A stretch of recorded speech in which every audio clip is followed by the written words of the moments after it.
Some of the benefits of using 3D imaging versus the old CCD systems is that there are no electronics hanging off the wheels. Those old CCD heads are actually full of batteries and electronics and sensors, so if a tech were to drop one, you're looking at a pretty expensive repair job, and at the very least you have to get the thing recalibrated.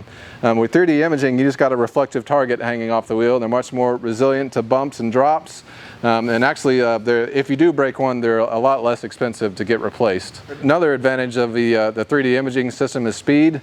Generally, the CCD systems are going to take longer to do your rolling runouts, and some of them don't even do a rolling runout at all, so accuracy can become an issue with that. And also doing your caster swings, you don't have to worry about the beam shooting across the front.